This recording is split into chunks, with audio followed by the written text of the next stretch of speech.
مرحبا بكم في جربتها قبلك. جو البرد والدفء محتاج حاجة مغذية. اليوم جبت لكم عصير بطعم قوي وغني، مزيج طبيعي بين التمر والتين والمكسرات. النتيجة طلعت أجمل ما تخيل، شكل ولون يحكي عن نفسه. سميته كنز الشتاء. خليكم شوفوا طريقة التحضير. نستخدم في هذه الوصفة لدينا كوب من الحليب، 4 حبات تمر منزوع النوى، 4 حبات تين مجفف منقوع في الماء لمدة 10 دقائق، وملعقتين من الكاجو واللوز منقوع في الماء، ونصف حبة من الموز. أولا نحضر العصير الأول. في خلاط نضع الكاجو واللوز ونصف حبة من الموز، ثم نضيف الحليب.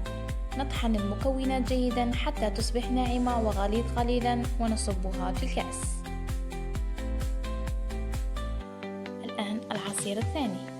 في خلاط نضع التين المجفف والتمر، ثم نضيف لهم الحليب ونطحن جيدا حتى يصير كريمي وناعم، ثم نصبها برفق فوق العصير الأول ليظهر الشكل الرخامي جميل. ثم نقوم بتزيين الوجه بقطع من الكاجو والتين. الطعم رهيب، المكونات متناسقة، والنتيجة فخمة بكل معنى. جربوا وشاركوني رأيكم، ولا تنسوا الاشتراك في القناة للمزيد من الوصفات جربتها قبلك. نلتقي في وصفة جديدة إن شاء الله. دمتم في رعاية الله وحفظه.